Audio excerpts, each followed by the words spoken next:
What happened, Usman? Man, I missed the bus. The next bus is gonna come in 40 minutes, and I need to get to my meeting in 20 minutes. You know what? There's this thing called a magnet train. It runs on superconductors, and you'll never be late ever in your life. What? Superconductors? What are those? A superconductive compound is able to conduct electricity without resistances once it's below a certain temperature.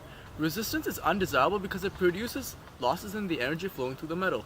If superconductivity is achieved in a compound, then the electrical current will flow forever in a closed loop, making it the closest thing to perpetual motion in nature.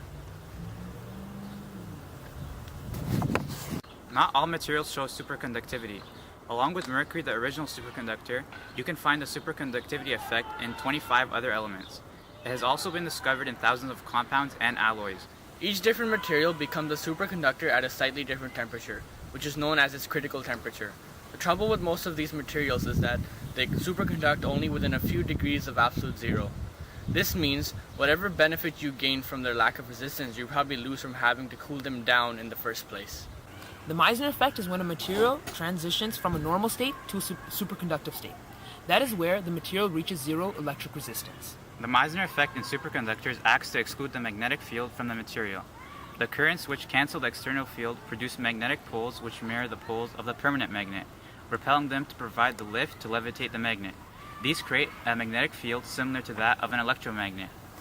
These currents adjust exactly to compensate for magnetic field applied inside a superconductor. The total magnetic field here hence becomes equal to zero. As the levitation meets no resistance, the suspended magnets can be moved in many different ways and speeds, as the levitation currents can adjust to maintain suspension. Before Josephson observed this phenomenon, it was known that only normal electrons can cross between non-conductive substances from one conductive material to another. This is achieved through quantum tunneling. If enough voltage is provided to a non-superconductive electron, it will cross the gap. When a superconducting material is cooled to its critical temperature, electrons pair off into Cooper pairs, which is any movement of one electron is matched with equal and opposite movement of another. This means the flow of a Cooper pair is a supercurrent, which is a current that flows indefinitely without the addition of extra voltage. Josephson was the first to predict if two superconducting metals were separated by a thin insulating layer. Then quantum tunneling can occur for the Cooper pair without separating the pair. This effect can be visualized if you imagine an electron as a blindfolded person trying to move through a room with multiple barriers at various locations. As the electron tries to move through the room, it encounters resistance from the objects. When a superconducting material is cooled enough, it forms a Cooper pair. Imagine a Cooper pair has two electrons who are able to communicate. This allows the electrons to flow through the metal without any resistance.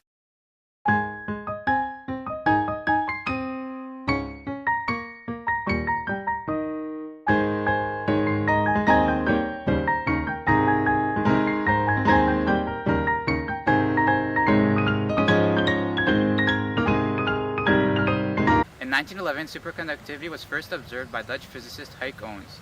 He cooled mercury metal to the temperature of liquid helium, which is approximately negative 269 degrees Celsius, and its resistance dropped. In 1933, German researchers Meissner and Ochsenfeld discovered that a superconducting material will repel a magnetic field. This in turn causes the levitation effect. In 1986, a truly breakthrough discovery was made in the field of superconductivity. Two researchers at the IBM Research Laboratory in Switzerland created a brittle ceramic compound that superconducted at the highest temperature at the time, which is 30 Kelvin. What makes the discovery so remarkable was that the ceramics are usually insulators. They don't conduct any electricity well. Many of you might not know this, but superconductors are also used in MRIs. MRIs use small magnets which are located in the nuclei of the human body to see what's around them. The patient is put in a magnetic field, so the magnets in the nuclei, which are called spins, must be lined up. To make the fields, an electric current must flow through a coil of thousands of wires.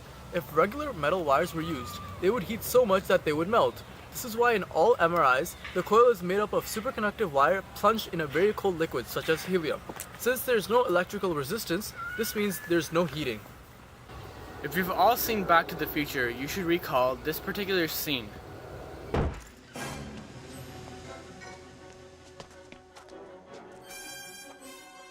Hey, stop! Little girl, stop! Look, I need to borrow your hoverboard. Where is he? Here. There!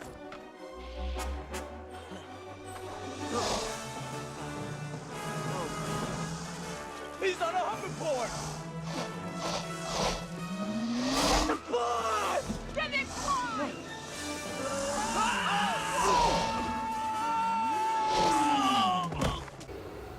The MagServe uses superconductive technology that literally has you floating.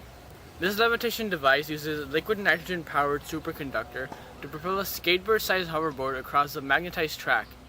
The metal on the bottom of the board becomes a superconductor when treated with liquid nitrogen and placed atop the magnetic field in the track. The supercool metal repels the magnetic track, levitating it. The fastest train in the world is located in Japan. The train doesn't even touch the tracks and uses superconductors.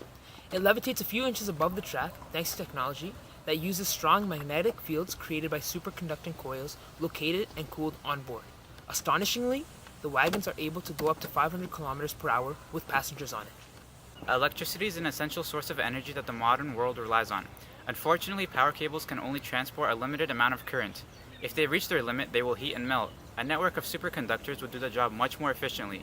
This is due to the fact that 1,000 times more electric current can flow through them, and that smaller cables will be able to transport more current. The reason as to why this idea is for the future and not fully in fruition yet is due to its current unprofitability, as the cables have to be cooled to become superconductive. The significance of the topic of superconductivity is that if it is usable at room temperature, it will change the transportation industry.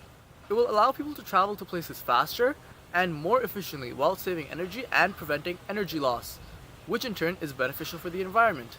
If any of you are interested to learn more, you can head on over to our website at swan0498.wix.com/superconductors. Thanks for listening.